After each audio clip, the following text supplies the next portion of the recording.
This is Eric Rutan of Cannibal Corpse. You are listening to the Scars and Guitars podcast with Andrew McKay Smith.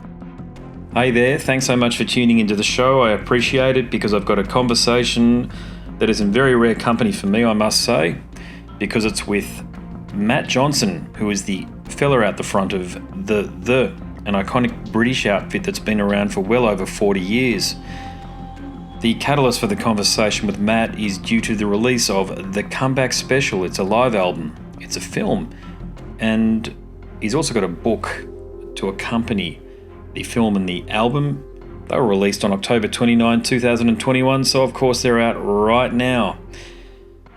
This is a chat that comes along rarely for me, I must say. I think the last one like this featured Michael Girard from Swans, and incidentally, both bands' music resembles each other, it must be said, as does the fierce intellect of both Michael and Matt.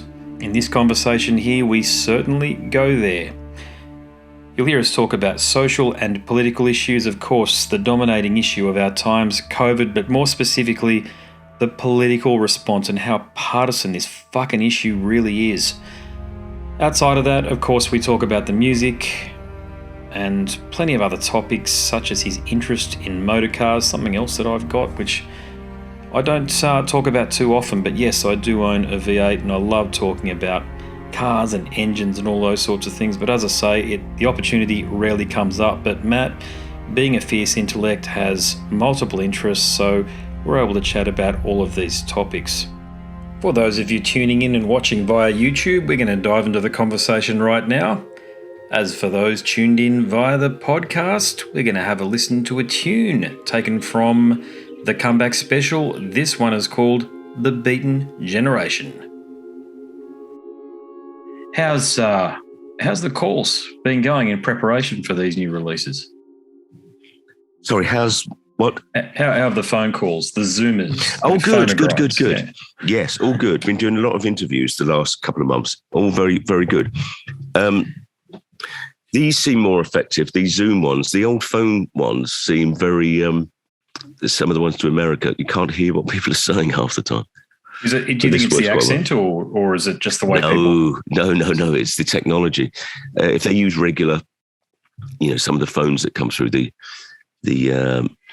I've got a bit of a cold, actually, you might hear in my voice. So I can hear. Yeah. Well, that's a good sign from the perspective. At least things are opening up over there now after the COVID thing. I know it's still going. They are. How about over there?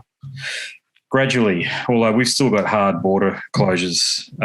It's just bullshit, to be honest with you, what's going on. I get very frustrated with it because I know people that have lost businesses and losing their livelihood over it. And yes. It's been devastating. Yeah, it has been, mate. And look, my perspective on things overall are that in countries like Australia and the UK, particularly with the you got NIS? Is that what it's called over there? National Insurance Scheme? Is it, or like our Medicare? Yeah. It's like the NHS. Yeah, National Health sorry. Service. Yeah. Gosh, it's been a long day, so apologies. But don't worry. Really, I think that we should have set things up for people who were at risk rather than locking down the entire economy the way that we've done, because it's going to take us bloody decades now potentially to get out of this. Now we've got excuse my language, mate, swear word warning, but the fucking Olympics coming up like we need them. Yeah. It's insane. It's insane. But if you look at Australia and Austria, people are under house arrest. Then the police are going around arresting people, demanding that they show their papers. And this is for... a virus that has, 99% survival rate. Nothing makes sense about the last 2 years. Nothing makes sense at all. There's so much contradiction. There's so much division. And it's getting worse and worse. It has opened up a bit over here, although on the continent, Austria, Germany, and now seem to be moving more towards some sort of totalitarian situation where they're harassing people in the street, demanding to see papers, and then putting them under house arrest. Very, very strange. The economies have been devastated. I know a lot of people, little pubs and restaurants over here that have just gone out of business. Very, very sad, very depressing. A lot of people's mental health has been affected. There's been suicides, depression. It's very, very strange what's going on, to say the least. And it's so much of it is drawn along party lines in Australia, certainly. And I think it's the same in the UK. Our politics is virtually the same, as you're probably aware. Yeah. It's just been this hard left totalitarian mentality. Lock people down. You don't want anybody to die, do you? It's just been this constant line that we've been fed. Our state premiers here, so we're state based, meaning I'm in Queensland, and we've got a Labor government, and Victoria's got a Labor government as well. And of course, we've been locked down the longest and the hardest. And Victoria has had the hardest lockdowns in the world. The state of Victoria in Australia. Yes. Yeah. I've heard it's unbelievable. That's Dan Andrews, isn't it? Yeah, and he's a fuckwit. God, he's a piece of shit. Excuse my language. He looks like a psychopath. He is. You're right. He is. He's just. Everybody thought Jeremy Corbyn was bad, mate. He's got nothing on Andrews. Nothing. I mean, that Dan is a completely different situation. Corbyn wasn't like that at all. He was quite a gentle person, anti-war and a bit more of a libertarian, but Dan Andrews seemed psychotic. And who's the other guy? That's Gunner? my point. Gunner. Yeah. Well, you know all about it, Northern Territory. I mean, he's a... Yes. Is that true? What's going on there? I'm hearing all these horror stories in the Northern Territory. He has said, if you are anti-lockdown, you are anti-vaccine, therefore you're an anti-vaxxer.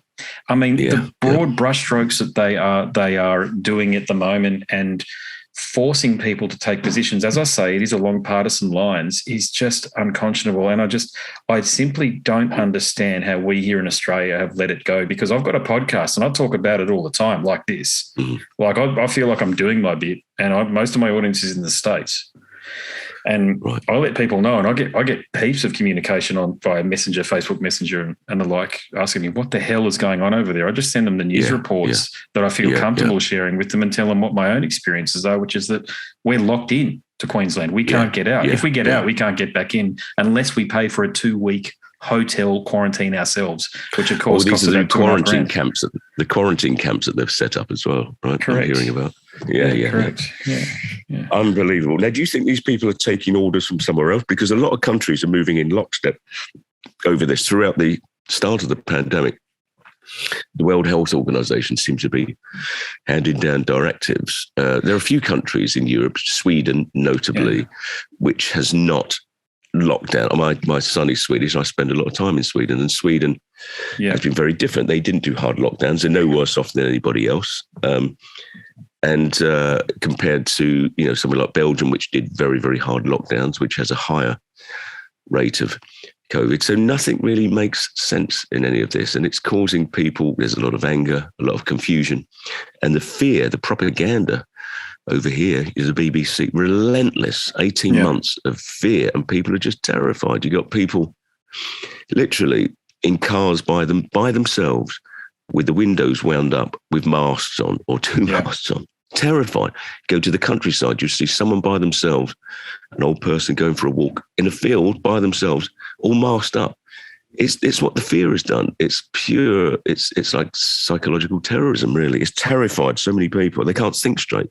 And so they're allowing these despots to get away with it. I think, look, there's a couple of really good points in there. Like the first one would be, I think somebody must be pulling the strings from above. I'm not a conspiracy theorist. I'll say that many, many times. I don't buy into any of this Q bullshit or any of this other crap, but something is bloody going on. We know it. Look in the States. How can one of the most unpopular people on the planet, Kamala Harris, how can she still be in a role that she is in right now? I mean, talk about fucking psychopath. She couldn't even get past the first round of the presidential race, could she? She was so unpopular. Or Tulsi Gabbard. Look, Tulsi Gabbard did a number on her, and Tulsi should really be the president, in my opinion. Yes. I mean, if she was put up against Trump, she would have smashed him. I know. I like Tulsi Gabbard. The thing was, they rigged that because after the presidential debates that she was involved with, Google then removed her from the search engines. People were so impressed with her, that destruction of Kamala Harris, for instance.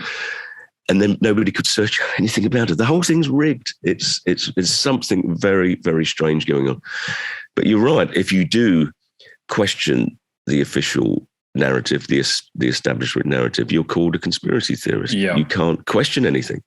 But things are so strange. More and more people, thankfully, are questioning things. What the hell's going on? Because I definitely think orders are coming from somewhere. people seem to be following a script. I mean, Biden doesn't even know what day it is. And you've probably seen Boris Johnson's performance the other day where he was talking about what the hell's he doing? And, well, he's going increasingly.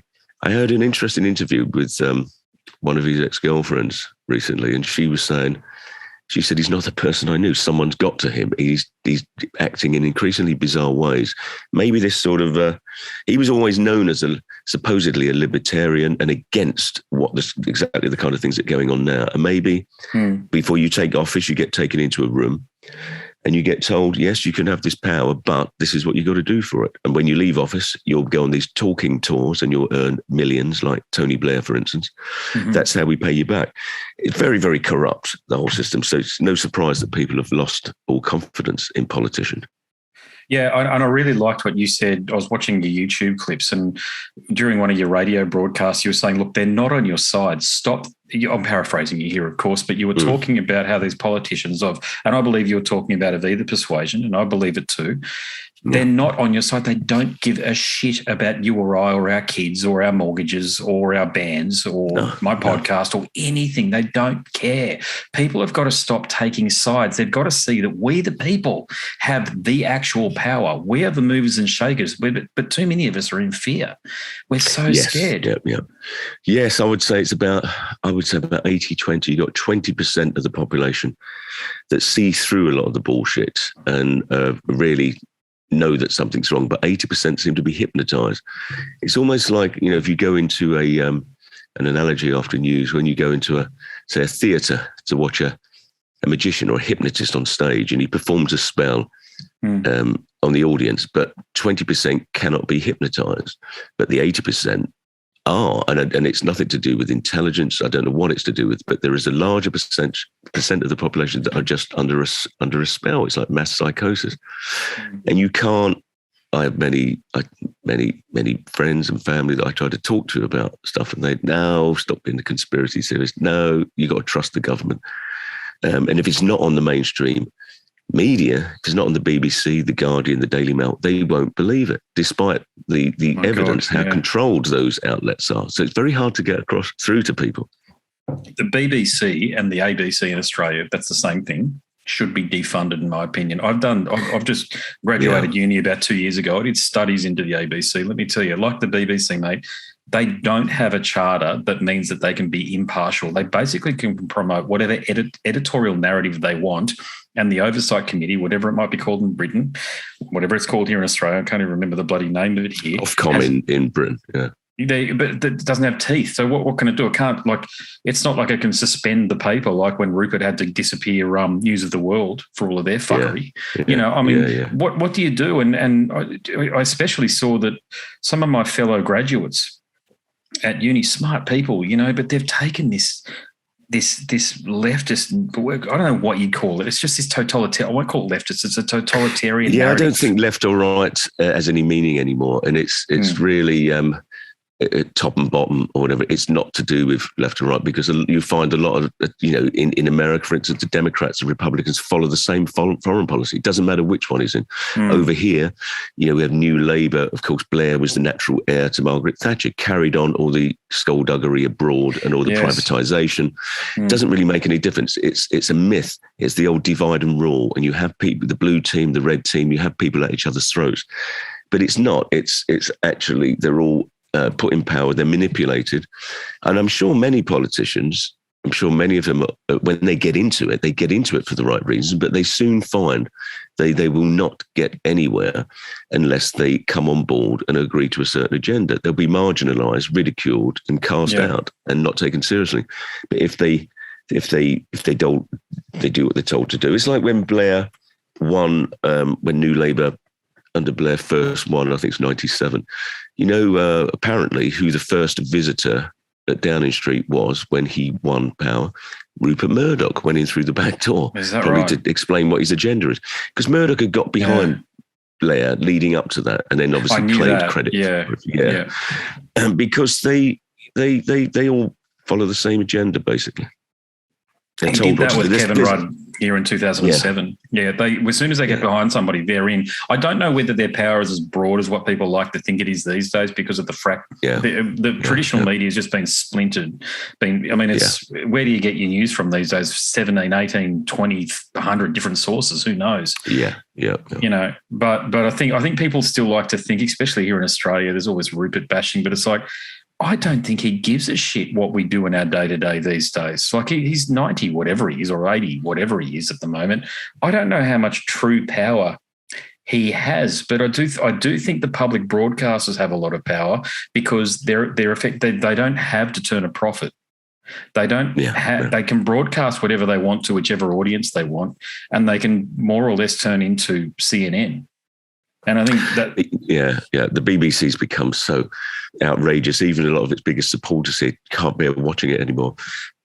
It's so off the scale, the propaganda, the manipulation. People are very upset, and there is increasing calls to defund it. You know, just don't pay the license fee, don't support it. So, for instance, over here there were massive demonstrations. You know, I went on a couple of them. It was probably biggest demonstrations I've ever seen. Certainly as big as the anti-Iraq war ones that I went on many years ago.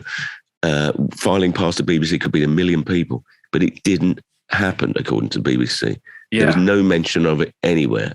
And so it's really like the Orwellian 1984 memory hole. You know, you delete it. Didn't happen. Therefore, ignore it and it will go away. And it's quite astonishing. And more people are. I think their viewing figures are going down. The problem is, of course, people invite it into their home because they want to see, say, David Attenborough wildlife documentaries or poetry programs, music programs. Yeah, so there's a lot of things that people like. They feel comforted by. There's a lot of decent programming, or there was, and of course, but part of the deal is that you've got to then swallow the propaganda. And there's a funny joke. What was it? People say, well, at least the North Koreans get their propaganda for free. We got to pay a license fee for it. Yeah. I've got to ask then, I've spoken to plenty of musicians on both sides of the Atlantic over the years, but you're remarkably resistant to this propaganda. You're a free thinker. You're an individual. You've got a libertarian outlook. You've always struck me as that way listening to your music, as I have done through the years. Why do you seem to be I can't really name anybody else like you. Like, do you understand what I'm saying? Like, there's a lot of, even John Lennon from the Sex Pistols has recently come out and sounds more like a neocon. So, yes, you know what I'm saying. But you seem to have retained your sense of humanity about your outlook. And I'm not saying John hasn't, but I'm simply saying we share a lot of opinions and we've just met. But I've been listening to your music for a fair amount of years too. So, is it just because you've remained educated and informed, you think, when others have decided it's just too easy to believe the propaganda, as we've decided to call it, that's just out there, whatever it might be? Yeah, I don't know. I can't speak for others, but I do read a lot all across the spectrum. You know, I haven't had a television for 25 years, so that probably helps. But I do get my news from multiple sources, left, right, in the centre, just to sort of compare and contrast, really, because obviously the news that's presented through the mainstream is the propaganda of the day. And so I then like to look behind the stories and also be prepared to change your mind. I think the problem is if we have very fixed positions and our egos get involved, we try to sort of defend positions even if the evidence doesn't back it up. And I don't know. I'm concerned about this increasing division that's being whipped up and the hatred, because it benefits certain people when you have a population that are at each other's throats and there are strings being pulled in the shadow. It's the classic old British imperial divide and rule, divide and conquer, well, which goes back way before that. But I think just being curious, open-minded, and I'm a believer in free speech, free expression. You know, free speech is not just for people that we agree with. It's for, I'm very alarmed at the increasing censorship across all the social media channels, people being kicked off. We have to fight for free speech, even for people that we disagree with.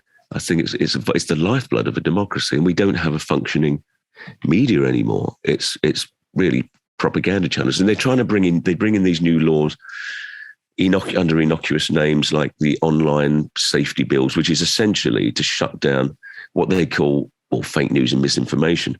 Well, we know where most of the fake news comes from is the official channels. And they've been caught out over recent decades because of the growth of alternative news. And so they want to stamp that out. They don't want to have any alternative opinions. So they bring in these laws, regulations. They use, very sort of innocuous terms, as I said, like online safety. Well, who could disagree with online safety? We all want everyone to be safe. But once you dig deeper into it, it's like a censorship bill. It's to shut down debate and to shut up alternative viewpoints. And anybody that disagrees with the establishment line, the official narrative, will then be viewed as a domestic terrorist. It's quite outrageous what's going on. Nailed it. You just nailed it in that bit there that you just said. Yeah, totally. Yeah. It's the same here. It's the Trojan horse thing. It's labeling things as being something like here. We've got something called safe schools.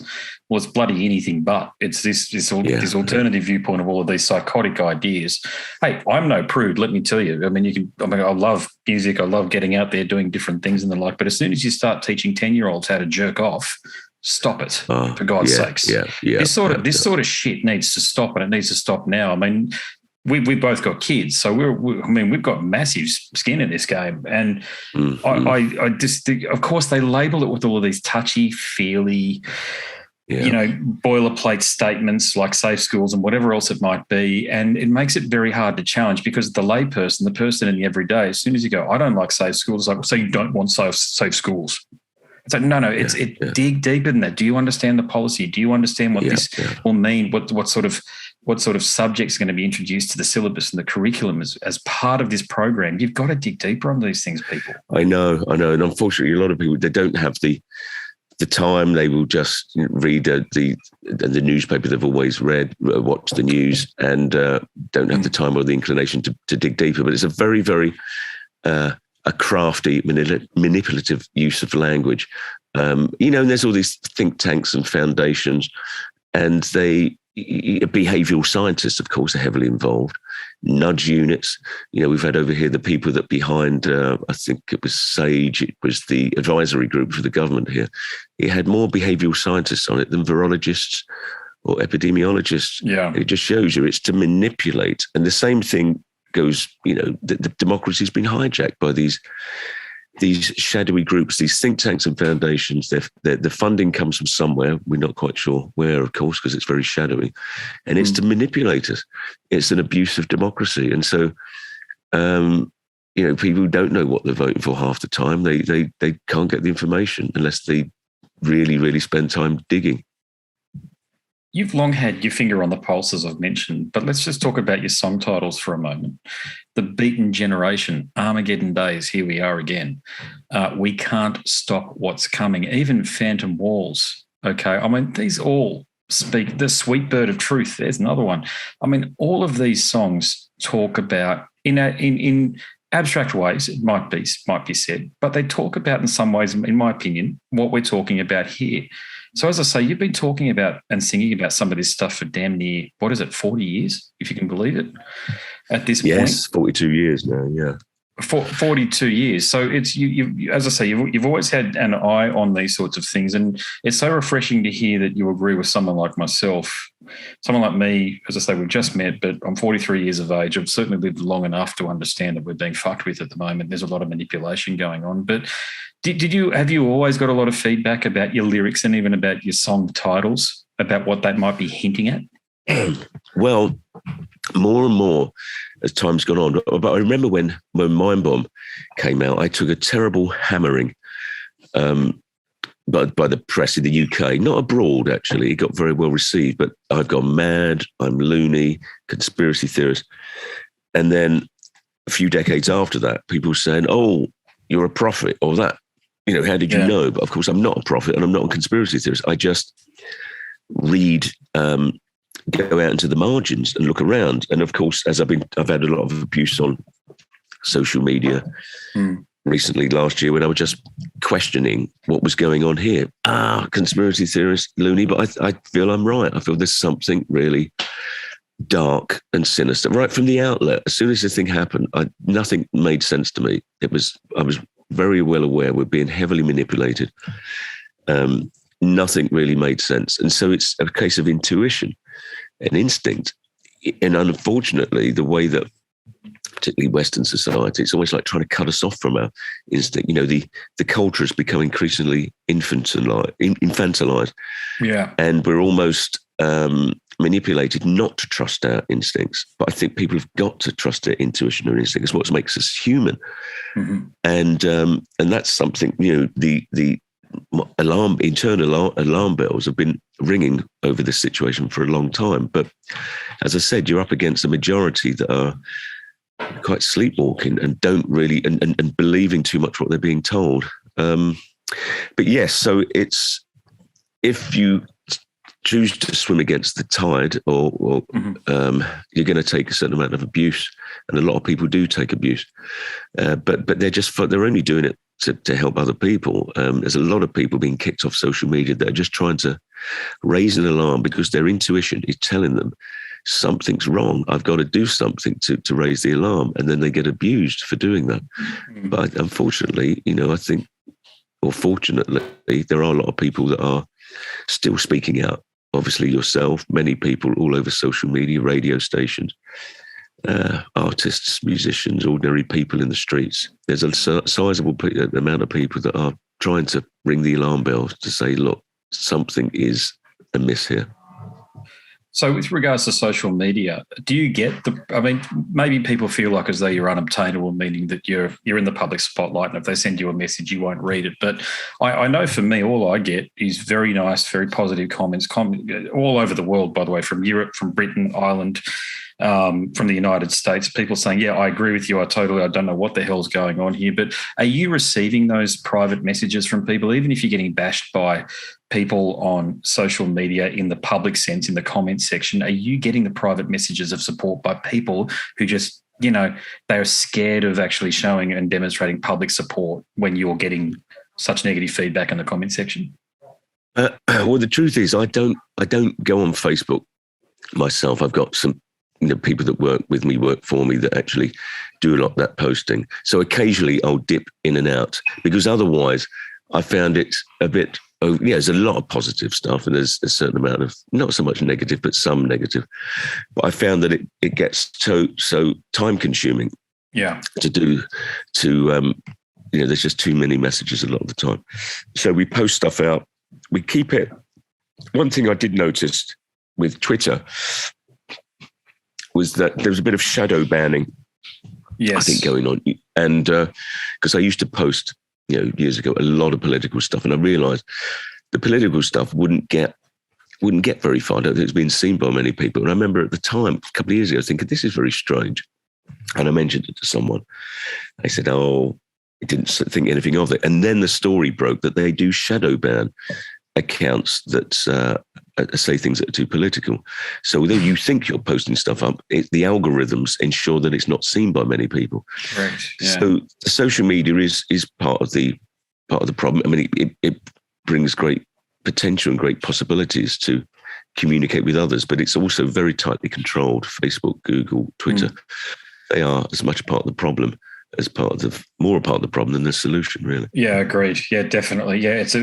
I used to think it was a yin and yang scenario there. I don't think that at all these days. I don't know how you correct it. I don't think we can. But it's this whole idea that you can say things behind a burner account or an anonymous profile, and you see that Twitter is just the alpha and the omega for that, isn't it? I mean, the vast majority of people on there, certainly anecdotally, just from my own observations, are using burner accounts or anonymous profiles, and they're posting the most toxic, awful shit that they would never, here's the key point, they would never say it to the person's face. No. Not without a mob behind them anyway.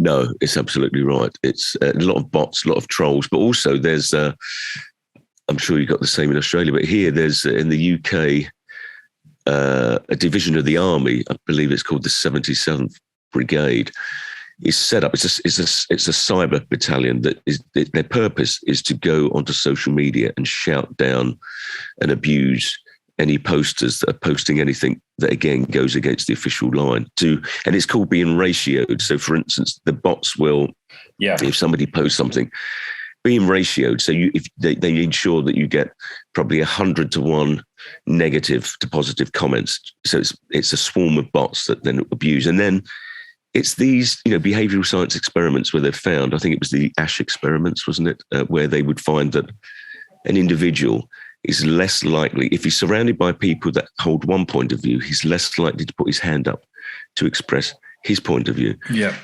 Not everybody falls into that, and but generally, it's a way of manipulating behaviour. And so by doing that online, humiliating a certain viewpoint, many people will be too frightened to then put their hand up and back up that viewpoint.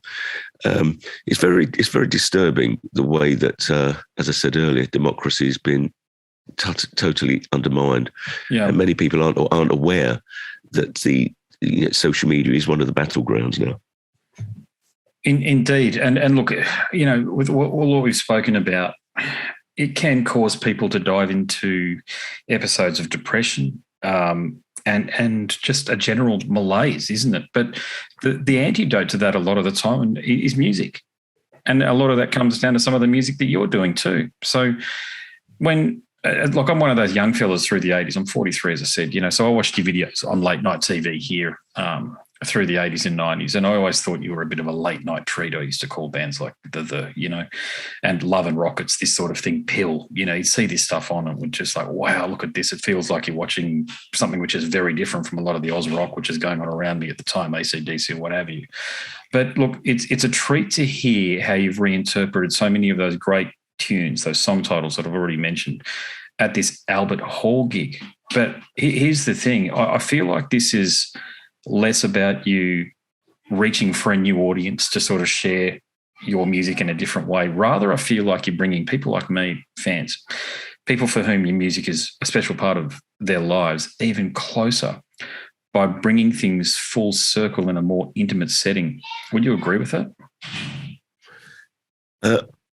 I would, yes, I would hope so. And I think in a way, this album is a sort of summing up of the career to date, and then allowing me to then move on to the next phase. But I wanted to, with this project, to, because some of the versions they're quite different to the original versions. So I wanted to make it as fresh as possible with the lineup that I put together, which was not cold, but was pulled from different eras of the band's past, and filtering through this lineup. I think it gave the songs a real freshness, a real sort of dynamic sound, and it really brought them up to date. Because the original versions, they're not going anywhere. They're on the record. But for my own satisfaction, I didn't want to just recreate what I did in the past. And so the songs, I think, sound even stronger with this new lineup and this new band. And I'm hoping to sort of solidify and the audience that was there, and then bring in fresh, hopefully fresh generation of listeners as well, to then carry forward onto the next project. Okay, gotcha. So that kind of answers why you rekindled the fire, because I was aware that you hadn't been performing live for, it's well over a decade, isn't it? It was about 16 years or something. Yeah. Wow, yeah. So I wouldn't, in someone in your position, it's not necessarily a day job, is it? I mean, you've got your finger in multiple pies. So what were you doing through that period? Well, I was doing a lot of soundtrack work, which I've always loved, film soundtrack. Doing a fair amount of traveling, formed a little book publishing company.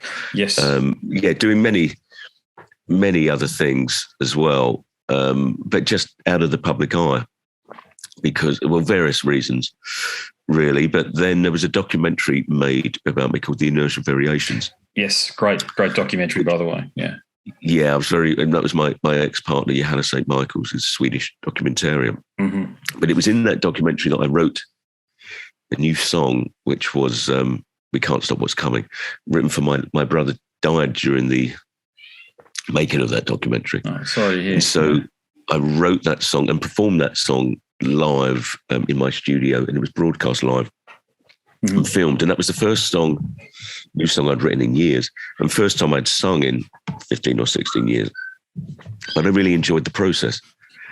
I really enjoyed singing again, and I forgot how much I missed it. And it was shortly after that my agent sat with me. We had lunch, and he said, "Look, do you fancy playing live again?" And I'd always turned it down, but because of this recent experience of singing again, I decided to do it. And then one thing led to another. We put sales, and the shows sold out in minutes. And I didn't expect that. I didn't know what to expect. And so the whole thing snowballed, and the tour ended up being probably my most enjoyable tour in a way, and one of the most successful, despite it being my first tour in 18 years. I didn't know if there was an audience still there. I just didn't know, because I'm not somebody that hangs out in the music business, really. My life is quite away from the music industry. So I didn't know what to expect, but it was so enjoyable.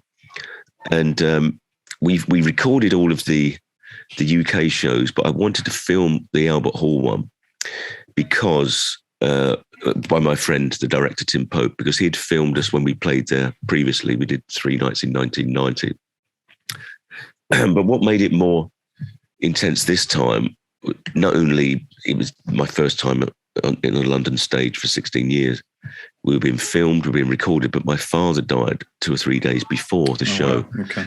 So it made it a very, very intense situation for me to be on the stage. My dad was looking forward to being at the show, and family and friends were there. So it was the right show to film. The whole tour was intense and enjoyable, but that particular night was very, very emotional.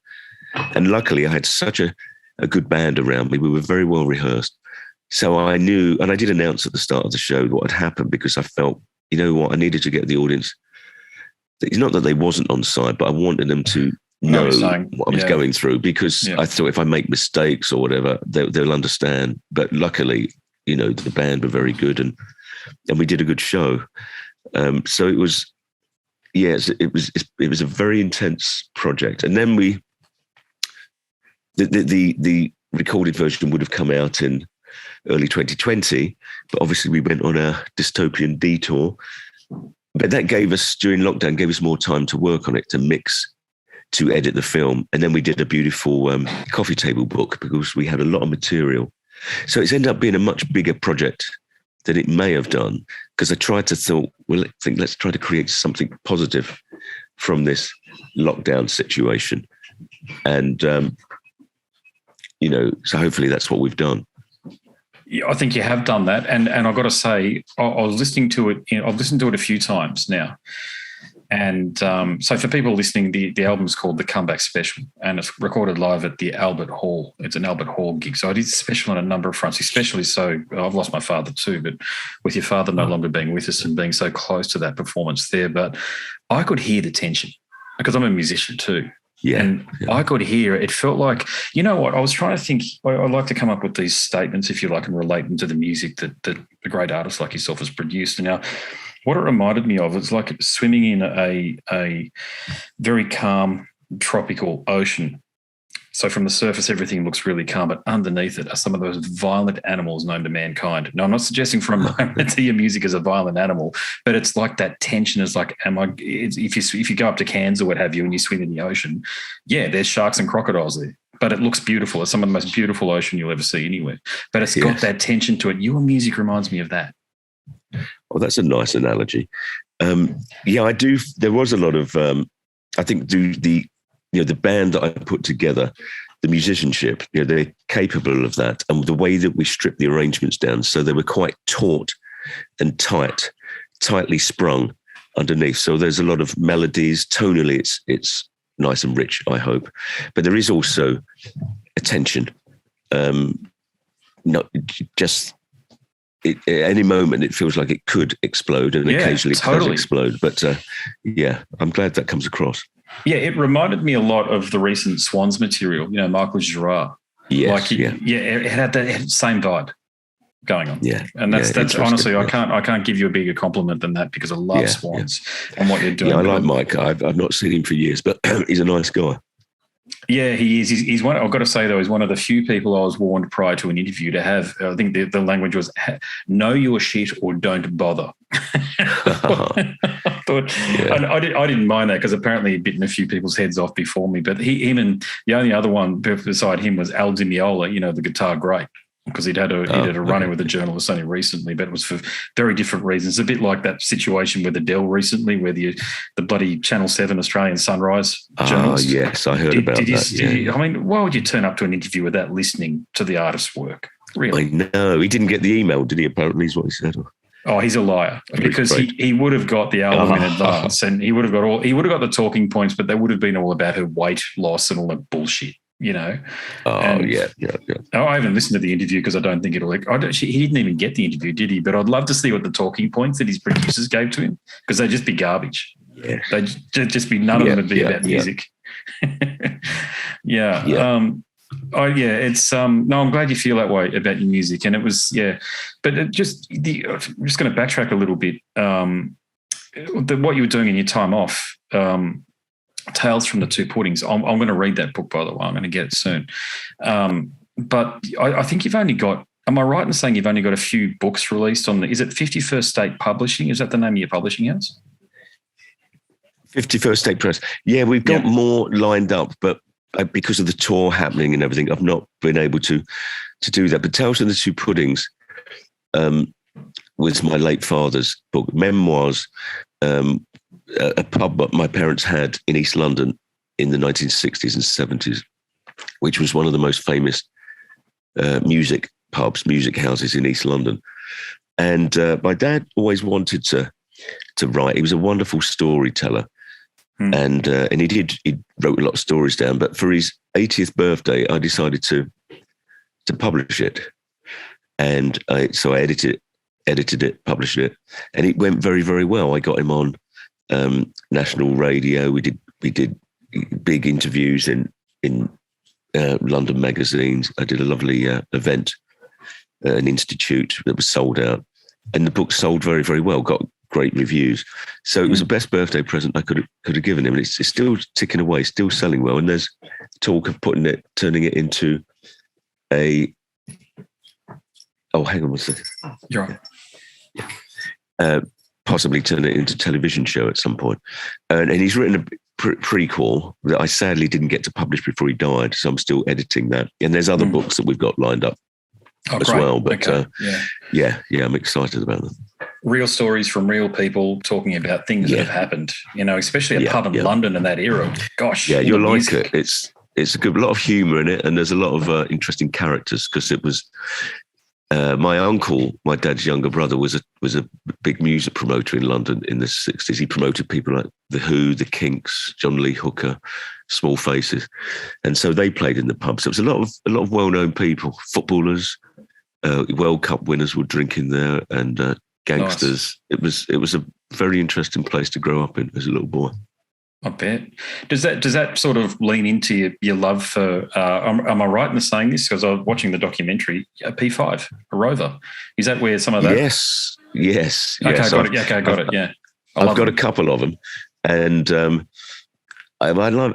I guess it's the era you grow up in as a little boy, but I love the old Rovers. They were prime ministerial and government cars as well. Yep. And I've had a couple. I've had the saloon version. And I've also now got the coupe version, but they're